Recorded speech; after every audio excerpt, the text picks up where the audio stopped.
dalang mga posibilidad ng tagumpay o kabiguan, ng ligaya o lungkot. Kaya marapat lamang na tanggapin si Jesus bilang tagapagligtas at Panginoon. At matapos yun ay panariwain ang katapatan at paglapit sa Kanya bawat araw o day by day. Ang day by day ay naglalayong umalalay sa pang-araw-araw na pamumuhay. Narito po si Kuya Ed Lapis sa mensaheng pinamagatang Be Free from People.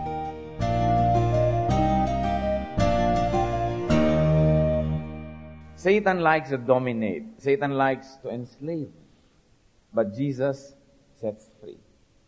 Kasi pag-welcome po natin ng mga bagong opportunity sa buhay, gusto po natin bigyan ng emphasis ang concept of freedom. Because no amount of religiosity will cover up for lack of freedom. Kadalasan pa nga po, mas religyoso ang tao, mas nawawala ng freedom. Yung freedom na ibinigay sa kanya ng Diyos. Dahil nagiging Diyos-Diyosan niya ang relihiyon, ang mga batas ng tao, ang mga nakaugalian. But Jesus sets free, and the people of the Lord must be free. Sa ating pag-aaral ngayon, enjoy godly freedom, ang pamagat, be free from people. Be free from people. A very, very crucial element of spiritual freedom. How to be free from people? Paano nga po ba tayo makakalaya mula sa mga tao? Marami. But we're going to share a few facets of the truth today. First of all, do not be economically dependent on others. Hanggat kaya ng ating katawan, liba na lang tayo sobrang bata pa o sobrang matanda na o kaya ay may karamdaman, hindi tayo dapat umasa sa ibang tao para sa ating kakainin, para sa ating ikabubuhay, para sa ating mga pangangailangan. Kahit pa nga ang sinasabi nating tao na yon ay ating kamag-anak, anak, magulang, asawa. It's important to earn your own keep, to make money, and to keep money. Because you become a prisoner of the one who supports you. Hindi ka makakilos pagka suportado ka lang, lagi ka nakaasa, wala kang desisyon, kakain kayo kahit sa restaurant, hindi ka maka-order, sabihin sa'yo na magbabayad, anong gusto mo? Ikaw naman, ikaw, kung ano na lang yung gusto mo, kahit ano na lang dyan. Kumisan tuloy, naiinis palalo yung maglilibre dahil ang hirap-hirap mong tanungin, anong gusto mo? Kahit ano. Wala naman kahit ano dito. Ganon. Ba't hindi mo padaliin ang buhay ko at sabihin mo kung anong gusto mo? Pero syempre, yung walang pera, ayaw magsabi dahil baka mahal yung ma-order niya. Kung sobrang namang mura yung order niya, baka siya malugi dahil baka nakahanda yung maglilibre ng mas mahal. So sabi niya, bahala ka na. Kaya tuloy yung kagaganyan, mas nakakainisan patuloy ng maglilibre yung inililibre dahil lumihirap yung buhay, ayaw masabi ko anong gusto. Ano bang gusto mo? Ewan, bahala. Yung pala kasi walang disposisyon dahil walang pera. Kaya pagka walang pera ang tao, siya ay nagiging bihag ng iba, directly or indirectly. That's why Christians are taught by Scripture to work. Itinuturo, 6 days you shall labor. Pinagkakaguluhan ng maraming relihiyon kung kailan yung day of rest, ang nakakalimutan yung 6 days you shall labor. At sinabi ni Paul, if anyone does not work, let him not eat. Yun naman kung kaya ng iyong katawan. Kaya mahirap ang ating bayan, isang may trabaho, 6 na, sinusuportahan. Alam niyo po, sa bansang Amerika, kahit yung mga estudyante, kahit na tinutulungan ng magulang, nagpa-part-time job, nagsa-summer job, umiimbento na magagawa para magkaroon sila ng income. Hindi yung nakaasa lahat sa magulang, pati pagbili ng mga phone cards. No? Lahat na ng mga pati kaartehan at luho, sa magulang pa nakasakay, o sa ate, o sa kuyang nagtatrabaho. Ang atin pong mga kababayan na nasa abroad, hindi na makaahon-ahon, panay ang dating ng mga sulat, mga drawing ng paa, mga kung ano mga brand. Yung forma ng forma, mga kabataan, hindi naman kumikita. Hindi humanap ng mga part-time job, mga summer job. Kailangan, do not be economically dependent on others. Maging si Paul. Even when Paul was doing his missions, and he was fully entitled to the support of the church, nagtatrabaho pa rin siya para kumita. 2 Thessalonians chapter 3, verses 7 up to 8. For you yourselves know how you ought to follow our example. Well, we were not idle when we were with you, nor did we eat anyone's food without paying for it.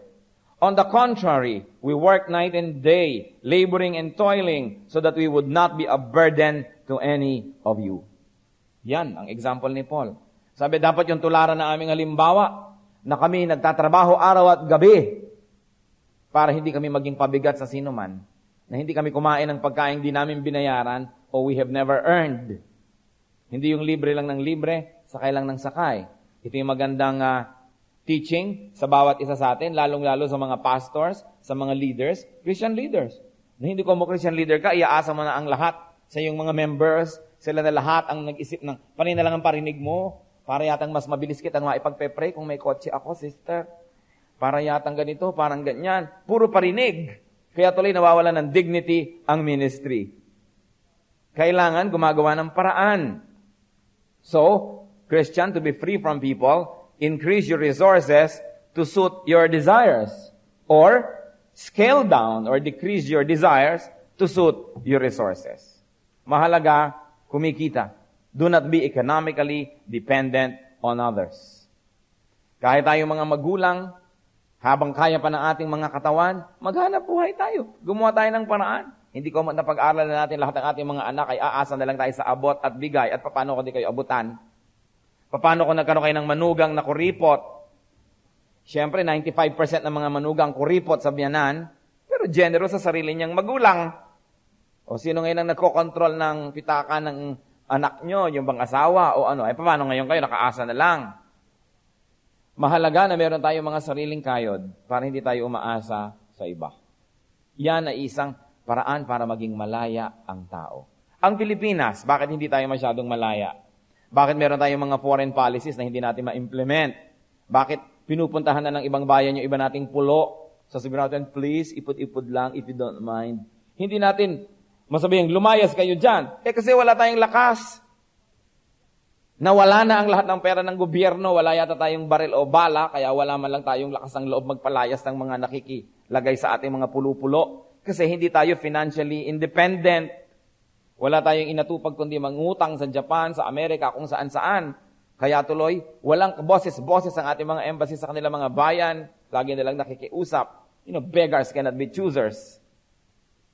Kaya kailangan economically independent ang tao. Economically independent ang isang bansa. Kaya dapat nating payamanin ang ating bayan, tangkilikin ang mga produkto ng ating bayan, para hindi tayo parang pulubi na lang laging nakikiusap sa iba. Wala kang boses, pag wala kang pera. That's the truth. And because the Lord likes us to be free, we should be economically productive. How else can you be free from people? Do not covet what belongs to others. Obviously, you covet what belongs to others. Isa yan sa 10 utos. Huwag kang magnanasa na hindi sa'yo. Exodus chapter 20 talks about not coveting. So Exodus 20, verse 17. You shall not covet your neighbor's house. You shall not covet your neighbor's wife, or his manservant or maidservant, his ox or donkey, or anything that belongs to your neighbor. Huwag kang magnanasa ng hindi sa'yo. Hindi ka kayang supilin, hindi ka kayang kontrolin kahit ng pinakamayamang tao sa balat ng lupa hanggat hindi mo pinaghahangaran ang kanyang kayamanan. Subalit, pag nag-umpisa ka ng maghangad at maging interesado sa mga ari-arian ng iba, mag-uumpisa ka nang tumawa sa joke niyang hindi nakakatawa, mag-uumpisa ka nang magmanyanita sa kanya madaling araw, birthday niya, nandun ka agad, yung nandiyan ka na, inaalagaan mo ang kanyang mga apo-apo kahit hindi cute. Kunwari, cute at cute-cute ng apong ito. Yung pala, nakakatak-cute ang apo. Dahil umaasa ka na matapunan ng konting pera, mabigyan ng konting trabaho, mabigyan ng konting pabor. Oras na naghangad kayo sa ari-arian ng iba, magiging nila kayong alipin. Pero kahit kayo mahirap, pero hindi kayo interesado sa kayamanan ng donya, nalaglagang kanyang singsing ang kanyang hika, wala kayong pakialam, taas na kayo sa buhay. Hindi kayo susunod-sunod. Yun lang interesado na maambunan, makakuha ng konti, ang bubuntot-buntot, susunod-sunod. Kaya itinuturo sa atin sa Biblia na huwag magnasa ng hindi sa inyo. Because that is the way to keep yourself free. Isipin nyo ang lahat ng taong pinagtsatsagaan nyo dahil kahit ayaw nyo. Di ba dahil meron kayong gustong mapala sa kanila? Di ba dahil employer nyo sila, baka nyo kayo tanggalin sa trabaho? Kaya kahit hindi nyo gustong sabihin, good morning, good morning. Nakaganyan ka nang nakaganyan. Kasi, umaasa tayo. So, mahalaga not to covet.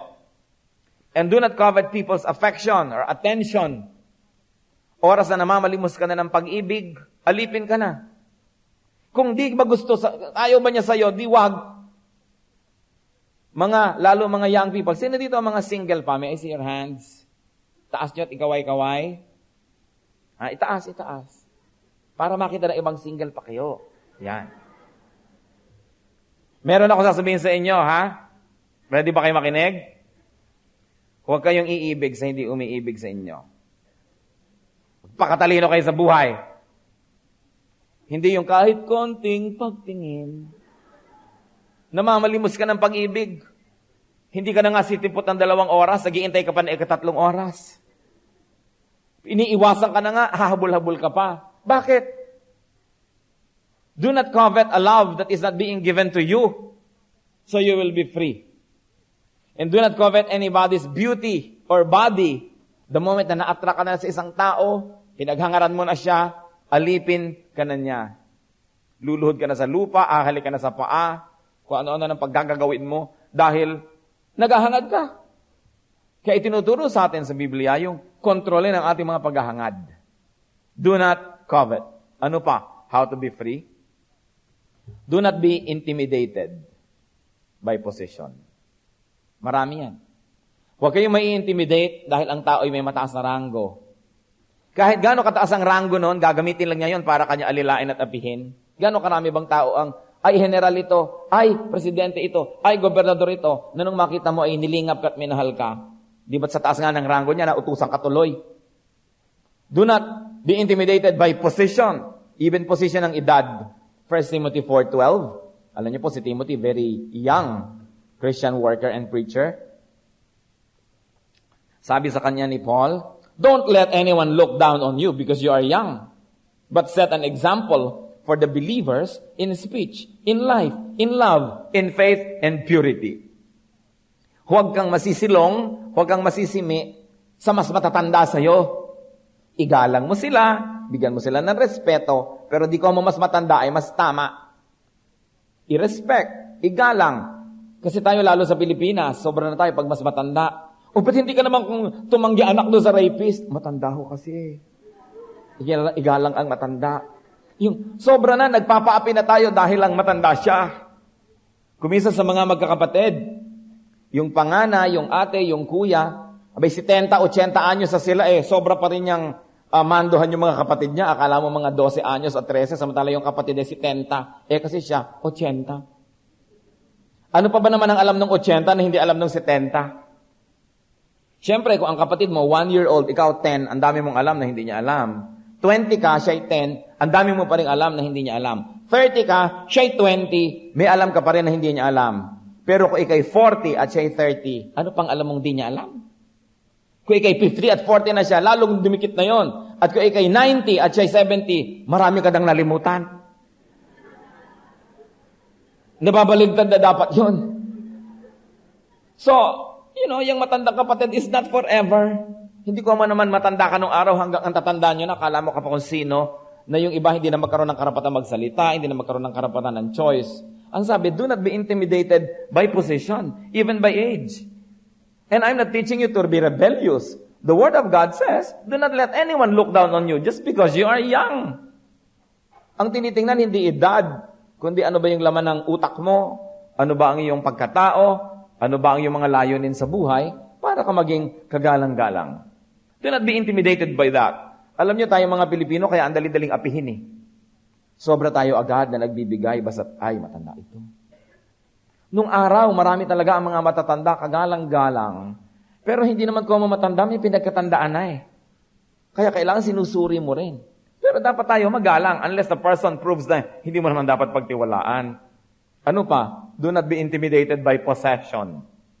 Kanina, position, pwesto sa lipunan. Ngayon, possession. Mga ari-arian.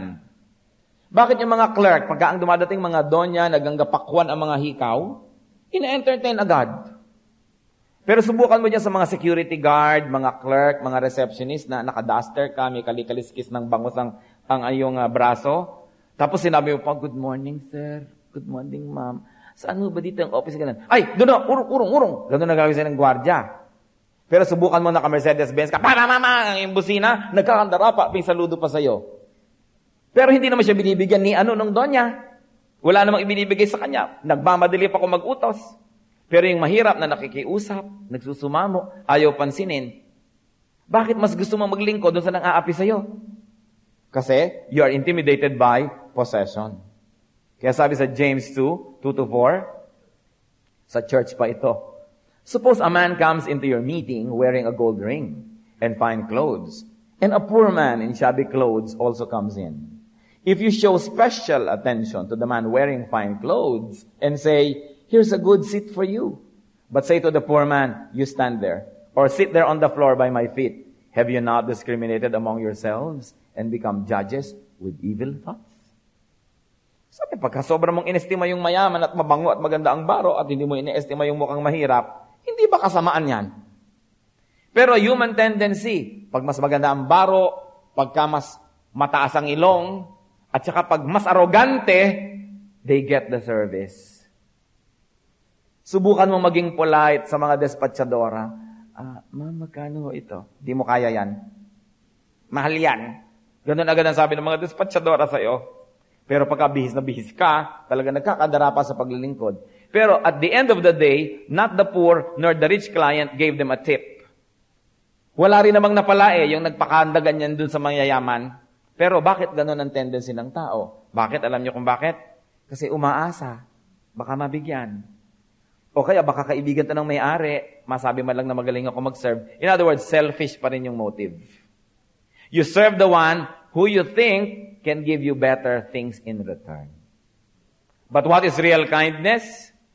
Real kindness, real goodness, is what you do to the person who cannot return your kindness. Yun ang tunay na kabutihan.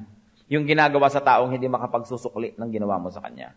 Pero yung ginagawa mo dahil lang makakagawa ng mabuti, investment ang tawag doon. Hindi yun kabutihan. Sa James 2:6, sabi dito, but you have insulted the poor. Is it not the rich who are exploiting you? Are they not the ones who are dragging you into court? Hindi naman lahat ng rich ang i-exploit. Ang daming ang mabubuting rich. Pero ang sinasabi, sino ba mas nang-aapi sa inyo? Di ba yung mayaman, yung bang mahirap? Bakit mas maganda pakitungo nyo sa mayaman? Sino ba ang nag-i-exploit sa inyo? Di ba yung mayaman? Bakit polite na polite ka sa mayaman at sa kapwa mo mahirap hindi ka na polite? Yun ang sinasabi dito. Do not be intimidated by possession. Dahil hindi naman ibibigay sa iyo yun eh. Akala mo naman kung mabuti ka, ibibigay sa iyo. Do not be intimidated. Also, do not be intimidated by looks. Mga itsura.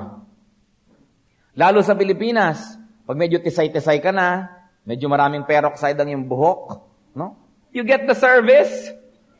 At medyo Inglesera ka ng konti. Yung pa English ka, you get the service because of the terrible damage to our culture ng colonial mentality. Pagka nakapila ka doon, mag-ayos-ayos mo, may bumubunot sa'yo sa pila, dinadala ka dito kayo. Kasi kamukha kayo ng mahal na beer. Matao sa inyong ilong, dilawang inyong buhok. No? So ngayon, ang lahat ng tao gustong takasan yung pagiging api, iniiba ang itsura. Magpapa-nose lift, magpapa-skin peeling, magpapa-bleach, at magpapakulay ng buhok para maging kamukha rin na Santa Veronica. So you get the service. Colonial mentality. Yung tinitingnan mong itsura, wow. Ang ganda-ganda ng baro. Pagka meron sa reception, maganda ang baro. Mami, kumusta po kayo? Pag may dumating naman na kadasal, Inang, kumusta po kayo? Ano ang difference pag inang at mami? Pag makintabang baro, mami. Pag koto na lukot-lukot. Yung hindi lukot mayaman, yung lukot talaga, inang. Sabi sa Mark 12:38, as he taught, Jesus said, watch out for the teachers of the law. They like to walk around in flowing robes and be greeted in the marketplaces. Turo na yun sa Biblia yung sobrang siming-simi ang tao sa magandang baro. So sabi ng iba, the best revenge is to dress up. Because you get the service. We have nothing against dressing up, ha? Hindi natin tinutulig sa'yo, maganda magdamit. Maganda nga, God is a God of beauty. Maganda nga kung magaganda. Pero ang sinasabi, huwag naman tayong mag-judge ng tao kung anong itsura niya. At huwag niya nating itatrato, depende kung ano yung itsura niya. What else? Do not be intimidated by volume, by loudness. In many places, whoever barks the loudest gets the service. Dapat baligtad. You should punish those who bark too loud by paying attention to those who are polite and quiet. Pero nababaligtad, yung malakas magsisigaw, yun ang nakakakuha ng service. And do not be intimidated by what you call authority. Sobra tayo mga Pilipino na mag-defer to authority. Kaya tayo halos isang bayan ng mga hamak at mga alipin. Napakaganda ng ating mga kaugalian to be polite, magagalangin. Pero kilalanin naman natin kung hanggang saan ang ibig sabihin ng galang at hanggang saan nag-uumpisa yung pagiging alipin na. Kailangan matuto tayo ng konting assertive behavior. Napakarami sa atin sobrang naaapi because we don't know how to assert ourselves, our freedom, our dignity as human beings. So, do not be intimidated. Ano pa ang paraan para tayo maging free so that we can be the people of God that God wants us and has designed us to be? Do not live for man's approval. Pag may ginagawa tayo, ginagawa ko ba ito dahil may audience ako? Marami pong tao, dapat i-define kung sino audience. Yung ating sinasabing, sa kabayo ang hataw, sa kalabaw ang latay. Kuminsan may kausap tayo, may sinasabi tayo, pero hindi talaga para sa kanya. Para sa isang taong nakakarinig. So hindi siya talaga ang kausap natin. Ang tunay na audience natin, yun. Gusto ba natin ng approval ng nakikinig? Kahit na ma-disapprove tayo ng primary listener? Sino ang audience nyo sa inyong buhay? Pag bata pa tayo, tatay, nanay, look, tatay, nanay, nakakakit ako ng puno ng papaya. Look, nakakapag-drawing ako. May audience ka. Kaya kuminsan, ang laking kawalan yung naulila ka na yung nawala ang magulang mo. Kahit kapag 50 anyos, 60 anyos, nawalan ka na ng magulang, parang nawawalan ka ng audience. Yung bang gusto mong ipakita sa kanya yung mga accomplishment, iuwi sa kanya yung mga tropeyo, yung ipakita sa kanya nakapagpatayo ka na ng bahay, na may kotse ka ngayon, kahit hulugan. Yung meron kang audience, kasi yung approval niya, lagi mong hinahanap na siya yung matuwa sa'yo. But, to be free, do not live for man's approval. God's approval should be what we live for. Man's approval, if they approve of us, good. If they don't, that's too bad. So long as we seek God's approval and we live a godly life, we don't have to seek other people's approval. If they approve us in the process, na tayo talaga yun, natural yun, edi mabuti. Pero hindi nyo kailangan maging alipin ng iba para lang sila matuwa sa ating ginagawa. Galatians 1:10, sabi ni Paul, am I now trying to win the approval of men or of God? Or am I trying to please men? If I were still trying to please men, I would not be a servant of Christ. Yan ang malinaw na sinabi ni Paul. Kung ang laman pala ng utak ko ay kung paano magpa-impress sa tao, paano makuha ang approval ng tao, para ako magustuhan lang ng tao, I cannot serve God. Hindi ako pwede maglingkod. Kasi marami akong dapat sabihin, hindi ko masasabi, baka ma-offend ang tao. Marami akong dapat sawayin sa mga kasalanan, hindi ko masasaway, baka magalit sa akin. Marami ako hindi pwedeng gawin. Sabi, if I am trying to impress people and to please people, I cannot serve God. But do you know that when you really serve God, it all ends up that you also please people? But you please people whose pleasure is God's pleasure. But people whose pleasure is Satan's pleasure, they will be displeased with you. And in that case, you don't have to please them. Yun ang heart nitong verse na ito. Hindi kailangang i-please ang mga tao na ang pleasure ay yung papalayo sa atin sa Diyos. Na ang pleasure ay kabaliktaran ng pleasure ng Diyos. Kaya hindi ka dapat man-pleaser. But we can please people who have godly taste, who have godly aspirations. It's all right. It's beautiful to please them. In our life, God's approval should be enough. Ang mahalaga, pag matutulog kayo sa gabi at nananalangin, makakaharap kayo sa Diyos, at alam nyo, meron kayong high approval rating ng Diyos. If people disapprove of you because God approves of you, well, that's too bad. Sorry, we both lose. They probably lose more. Pero hindi kailangan na i-displease ang Diyos para lang ma-please ang tao. Man's approval, if not enslaving to you, is all right. But if it is enslaving, kawawa naman tayo. So, do not live your life for the pleasure of others. Maraming tao, pag na-in love, nawawala na ng pagkatao. Nawawala ng identity, nawawala ng kasarinlan. Kasi nabubuhay na lang para matupad yung kagustuhan ng kanyang minamahal. Pati kung anong ayos ng iyong buhok, papakialaman ng iyong loved one, kung anong korte ng iyong kilay, kulay ng iyong labi. At ikaw na ngayon, nawalan ka na ng pagkatao, sunod-sunuran ka na lang. Be free from people. Ikaw dapat ang lumaya. Hindi yung pagka umibig ka na, naging tau-tauhan ka na lang. Kahit ayaw mo nitong ulam na to, laging yun ang kinakain mo kasi yun ang gusto ng partner mo. Bakit? Hindi ba kayo pwede magdalawang ulam para pareho kayong masaya? If you can afford it naman. Anong sabi ni Karen Carpenter? And if you're only using me to feed your fantasy, you're really not in love, so let me go. I must be free. Yan, dapat ang mga sinasabi ng mga umiibig. No? Lalo mga kababaihan. Huwag kayong sunod-sunuran sa mga nobyo nyo na kung talagang mahal mo ako, patunayan mo tayo magbiglang liko. Ikaw na lang magkaliko-liko. Bakit ako magpapatunay? Di ikaw ang magpatunay sa akin na mahal mo ako, mahalin mo aking kinabukasan. Yun. Ano ka? Bakit ikaw magpapatunay? Nababaligtad kasi iba, nalilimutan nila kung sino sila, ano bang mahalaga. Kung iibigin lang kayo ng isang tao dahil sunod-sunuran kayo sa kanila, then hindi nila kayo gusto. Ang gusto rin nila, yung sarili nila, not kung sinusunod nyo yung sarili nila, nagugustuhan na rin kayo. Pero kung magiging kayo talagang kayo, hindi kayo gusto, di wag na lang iyo yung iyo, akin yung akin. I'm free. Huwag kayong sunod-sunuran. Napakahalaga na you don't live only for the approval of others. O di ba may nababalitaan pa tayo, nasasaktan, namamatay pa nga sa operating table dahil ipinapa-vacuum ang mga taba. O bakit? Para magandahan ang titingin. Ano ba kung parang haligin ng poste ni Rizal ang binti ko? Di ba? Pero para magandahan ka, pahihirapan ko ang sarili ko, I'm living for your approval. Ngayon, if I'm doing it for health reasons, because I want to be healthy, that's another thing. Pero alam nyo, ang isa sa mga pinakamalaking oppressors ng buhay ngayon, are you listening, church? Advertising. Huwag kayong makinig sa standards ng advertising dahil hindi kayo magiging totoong tao. Kasing payat kayo dapat ng walis tingting, kasing lusog kayo dapat ni Captain Barbell, no? Dapat ganitong buhok nyo, pagka nilalagyan ng suklay, dumudulas patungo sa sahig. Paano ang buhok nyo pag may pumasok na insekto, di na makalalabas ng buhay? Dahil hindi na makalabas sa kakulutan nyo. So ano kayo, pangit? Sino yung maganda yung straight hair? Sabi lang niya na makumpanya ng shampoo. Pag nakinig kayo ng nakinig sa sinasabi ng advertising, magiging kayong miserable.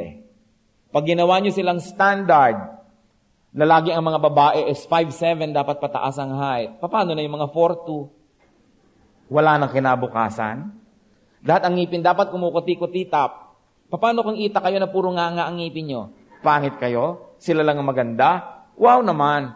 So dapat nag-iisip tayo, don't be taken by advertising. Kasi nagtitinda yan ng produkto.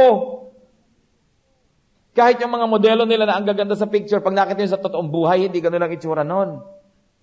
So huwag tayong masyadong makinig. Don't live by the standards of other people. When you live by the standards of God, that should be good enough. Sa mataba kayo tabain talaga yung pamilya nyo, anong gagawin mo? Sa kayo ay yung mga pandak. Ano ngayon? Basta may kaluluwa ka sa loob na yung katawan. Importante. No? Buti nga, hindi ka untog. Huwag na tayong magpakasangkapan dyan kasi nakaka-oppress ng ang dami-daming tao. Tingnan nyo, ang dami nasasaktan, namamatay dahil naaagawan ng cellphone, napapatay. Ba't may nangaagaw? Dahil ang dami-daming buyer, ang daming may gusto kasi walang kwenta ang buhay kung walang cellphone. Bakit naman nung araw nagpapausok-usok lang yung mga Indian, nagkakaintindihan na rin? At sa Pilipinas, nung araw na ni Koreo, hindi mo maasahan, di mental telepathy.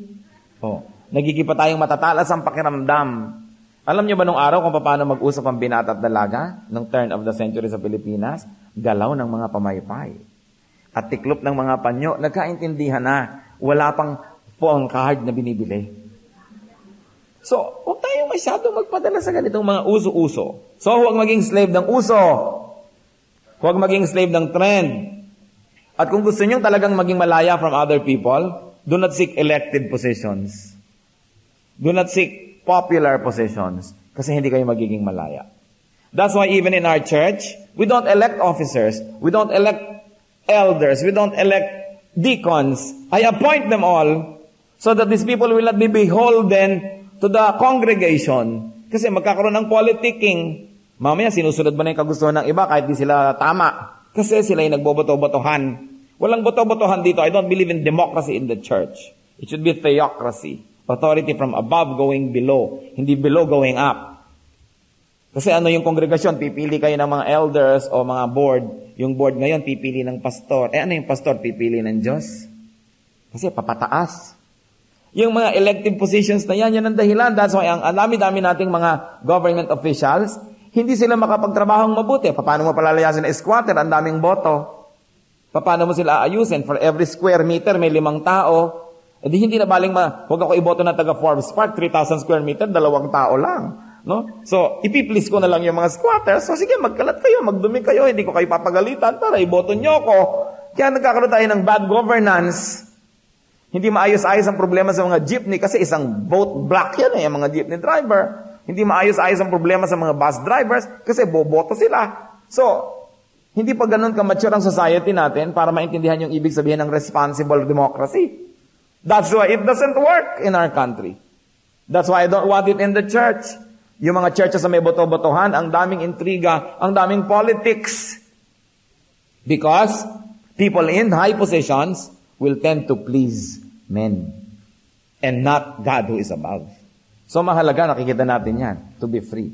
How else can we be free from people, Christians? Do not be afraid to be alone.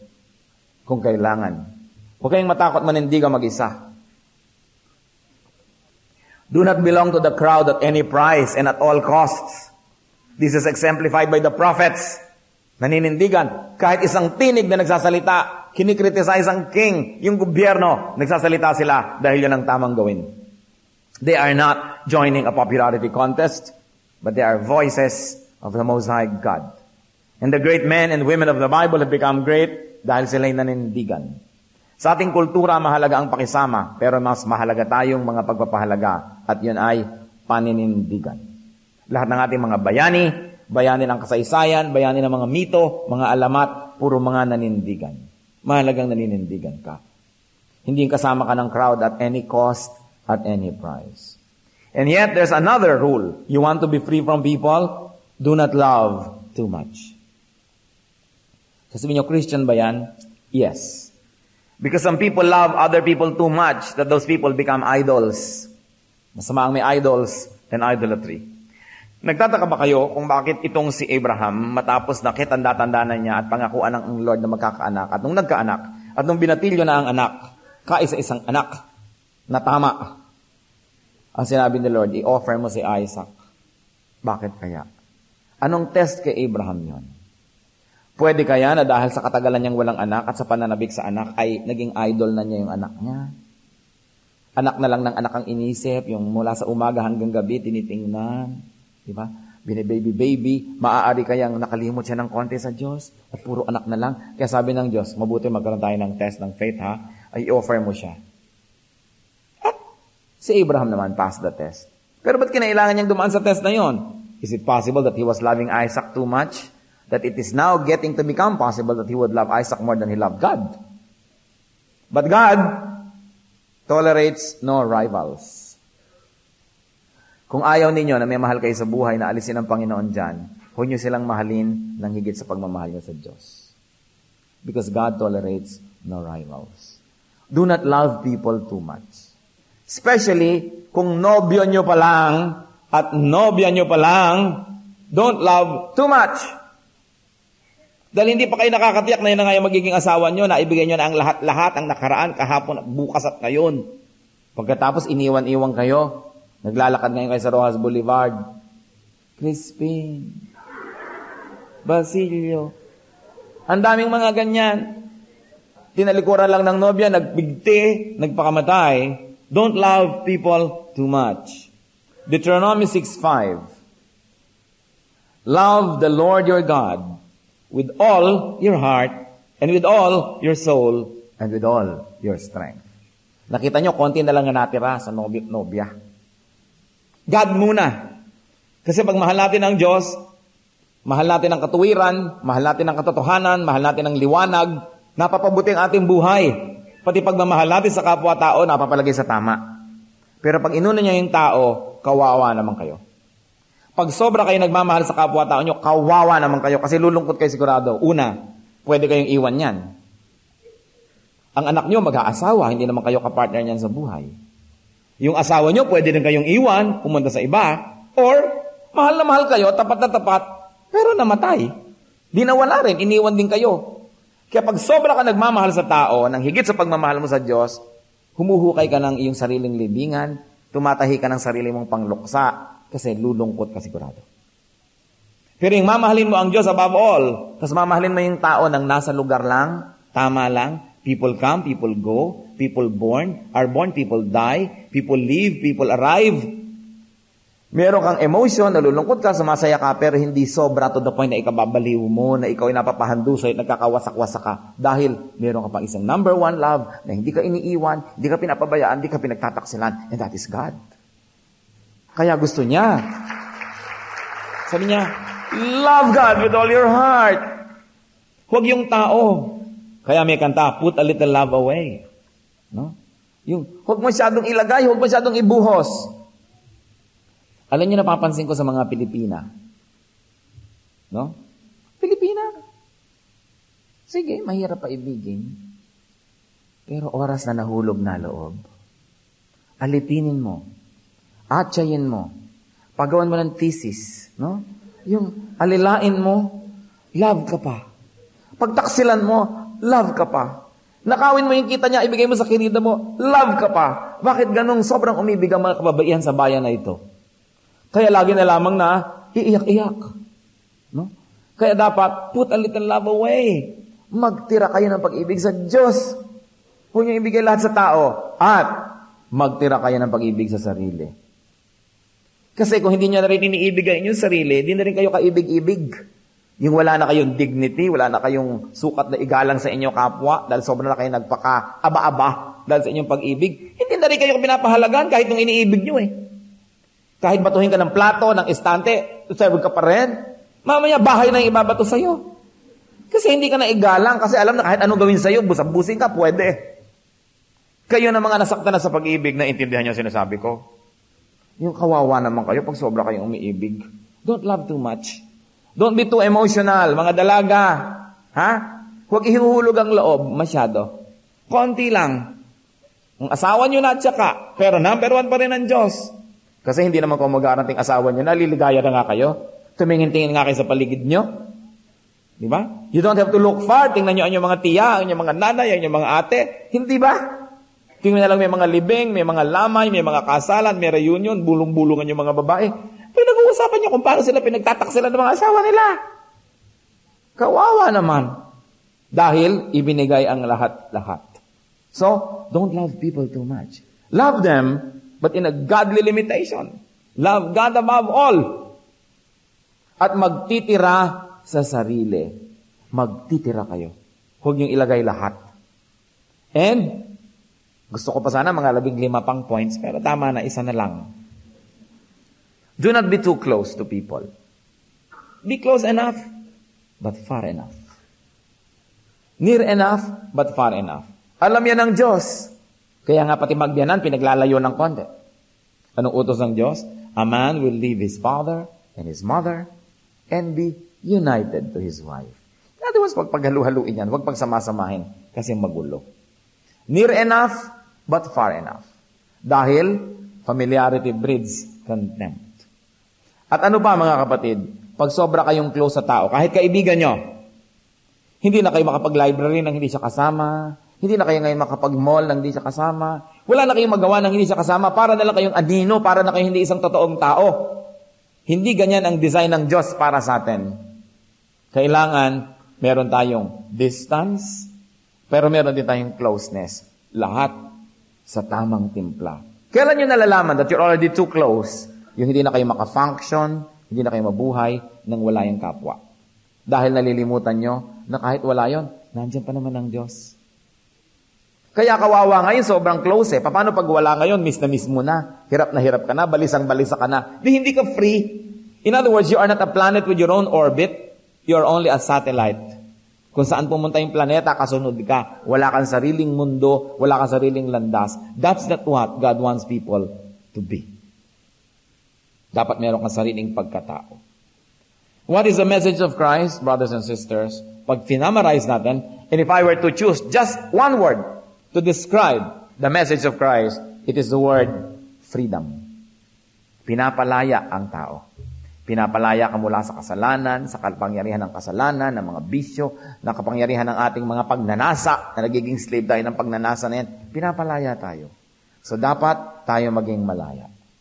One of the greatest gifts of God, or probably the greatest gift of God next to life, is freedom. Being free is man's right. It is also man's duty to himself. Ang tanong, bilang Kristiyano, liban sa Diyos, meron pa bang ibang bumibihag sa inyo? Who conquers? Who imprisons? Who oppresses you? Tayo ba'y tau-tauhan, nakaasa lang sa ibang tao? We should declare freedom. Because that's one of the meanings of Christian freedom. Set yourself free from people. Keep yourself free from people. I'm not saying do not love, but do not love people more than what God teaches us. I'm not saying do not care and do not develop relationships. Yes, do that. But do not be dependent on people for your happiness. You can be happy in the company of people, but you should also learn to be happy being alone. Because you are never alone because God is with us. Na matutuwa tayo na may kasama sa mga moments, pero may mga moments din that we appreciate being alone.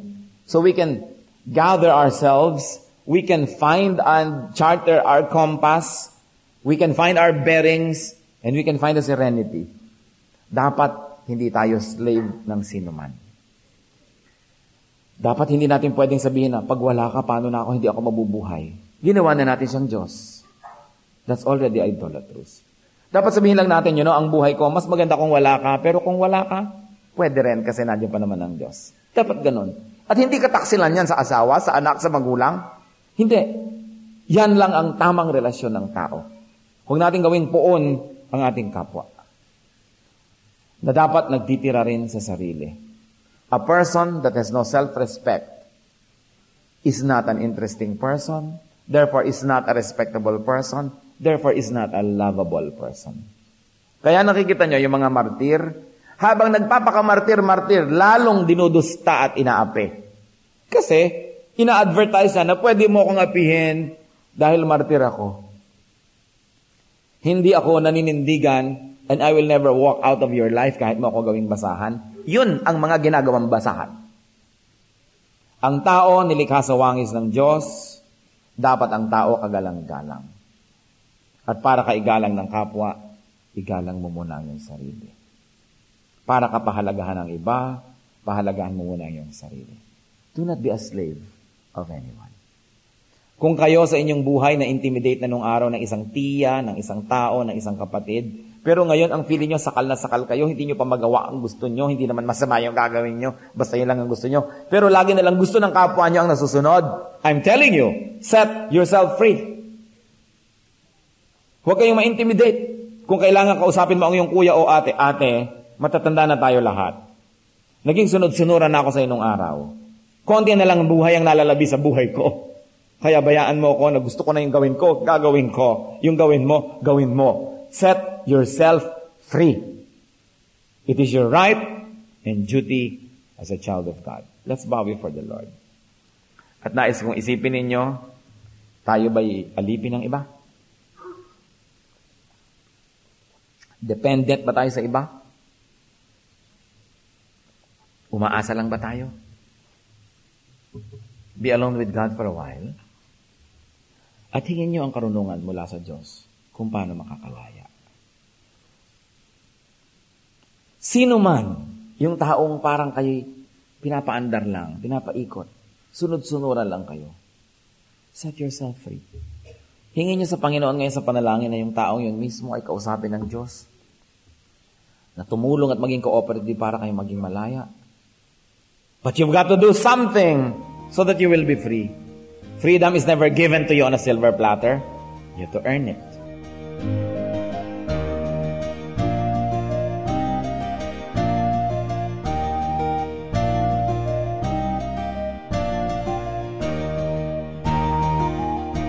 Ang katatapos pong mensahe ni Kuya Ed Lapiz ay pinamagatang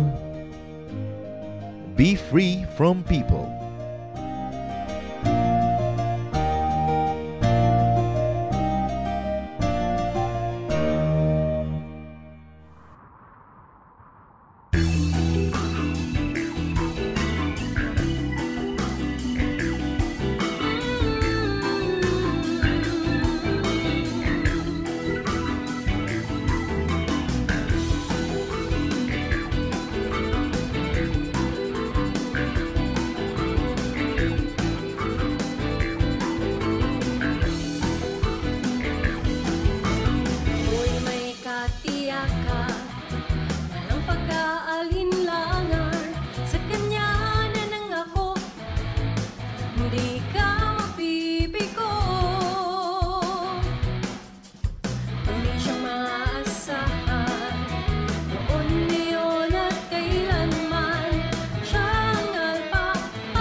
pag-ibig ko. Tunay siyang maaasahan, noon, ngayon at kailanman. Siya ang Alpha at Omega, magpawalang hanggan. Ang Diyos na di buhay, ang Diyos na di buhay, ang Diyos natin ay buhay, magpakailanpaman.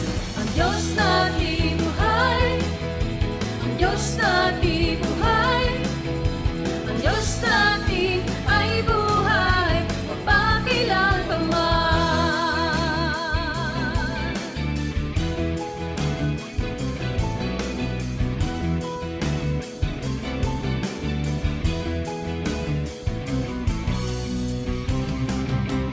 Puso'y may kapayapaan, sa gitna man ng kapighatian. Pagkat siya ang kasama, ako'y di magangamba. Purihin ka, O Diyos, kataas-taasan. Purihin ka, Jesus, magpakailanman. Siya ang Alpha at Omega, makapangyarihan. Diyos na di buhay, ang Diyos na di buhay, ang Diyos natin ay buhay, magpakailanpaman. Ang Diyos na di buhay, ang Diyos na di buhay, ang Diyos natin ay buhay, magpakailanpaman. Ang Diyos natin ay buhay, ang Diyos natin ay buhay, ang Diyos natin ay buhay, magpakailanpaman. Ang Diyos natin ay buhay, ang Diyos natin ay buhay, ang Diyos natin ay buhay, magpakailanpaman. Ang Diyos natin buhay, siya ay buhay. Ang Diyos natin buhay, ang Diyos natin ay buhay, magpakailanpaman. Ang Diyos natin buhay, ang Diyos natin buhay, ang Diyos natin ay buhay, magpakailanpaman. Ang Diyos natin ay buhay, magpakailanpaman. Ang Diyos natin ay buhay, magpakailanpaman.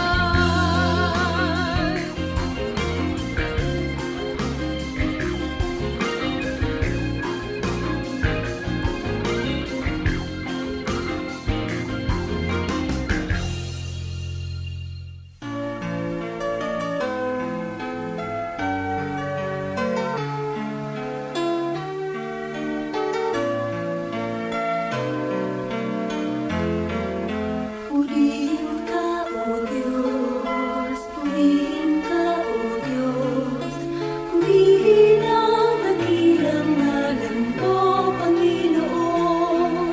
Dahil sa biyaya mo, ako ay naligtas.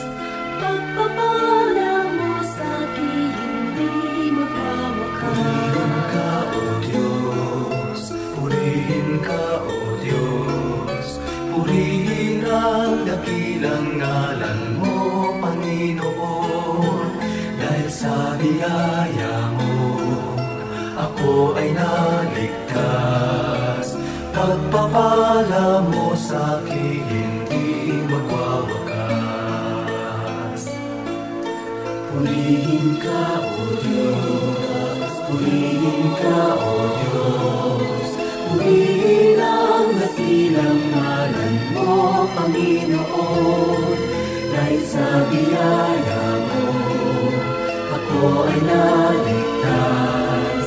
Pagpapala mo sa'kin, hindi magwawakas.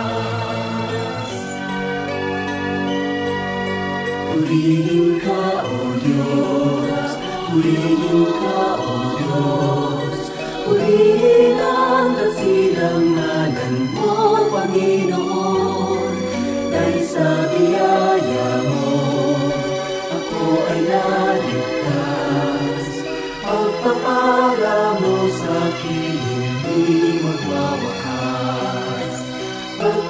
alam mo sa'kin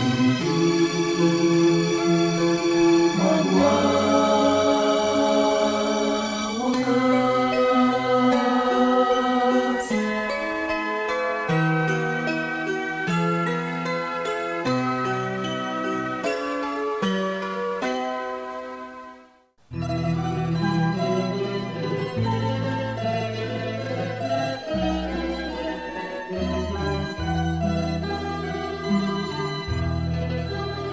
O Diyos, kayo'y aming pupurihin.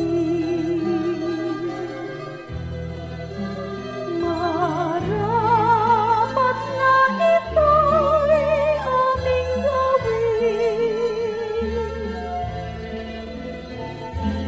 Ang inyong gawa sa amin ay nagmamasan. Tunay na dapat kang papurihan.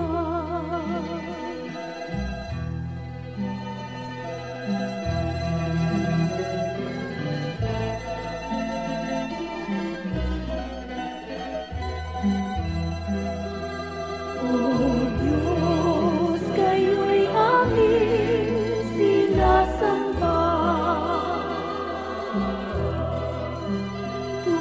Tunay na Diyos kayo, walang iba.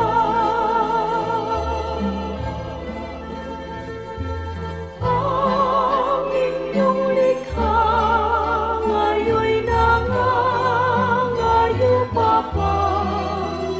Ay buhin niyo, O Diyos, kay dakila.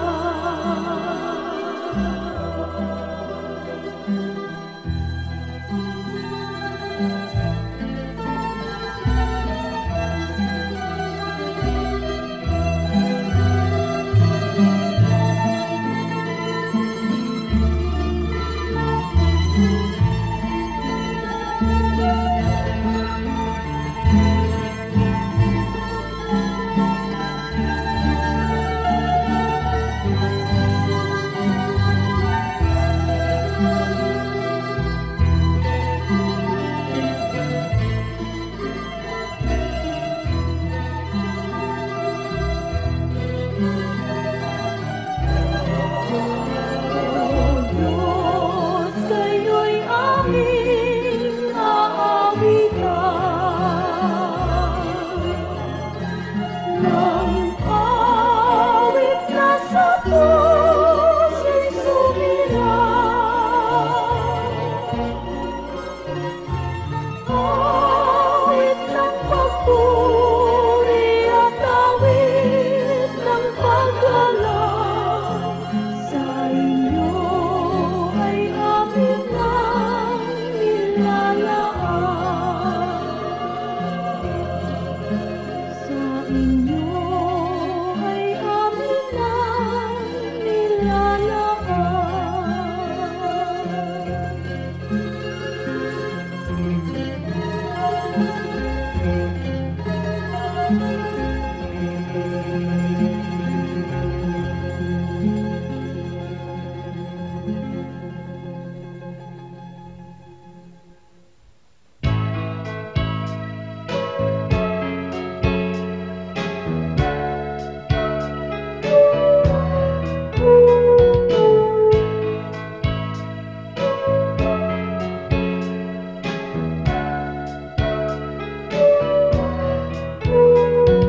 Ikaw ang aming nakikita sa kanilang mukha.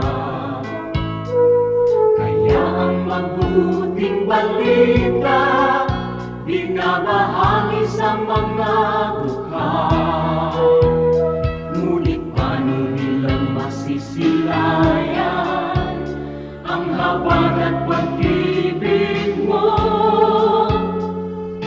kung hindi mapatutunayan sa aming patotoo?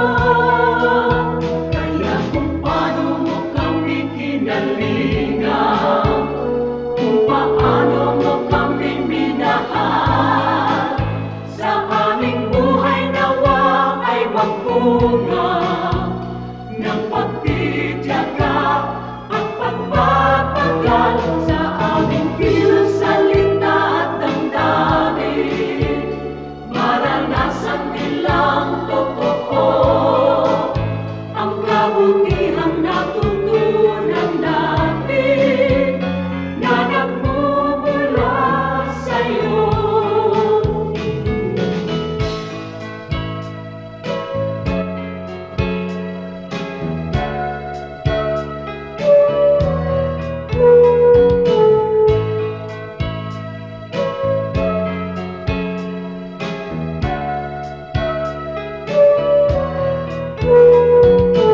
Kung ang tao at ang lipunan ay laging makasarili, sa'yo ang bagong panuntunan, ang maglingkod at magsilbi. Ang aming pananampalataya patuloy mong palalugin, at sa iyong dakilang biyaya di ka namin bibiguin. Kaya kung paano mo kami kinalingan, kung paano mo kami pinahal, sa aming buhay nawa ay magbunga ng pagtitiyaga at pagpapagal sa aming kilos, salita at damdamin. Maranasan nilang totoo ang kabutihang natutunan namin na nagmumula sa'yo. Ang kabutihang natutunan namin na nagmumula sa'yo.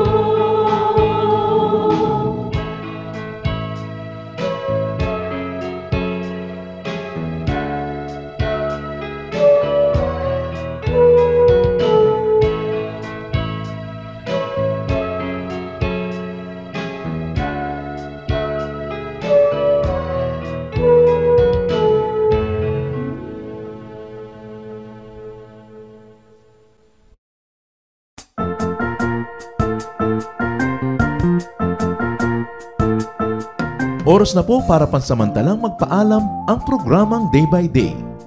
Tayo po'y magsama-sama tuwing ika-6 hanggang ika-7 ng umaga, araw-araw.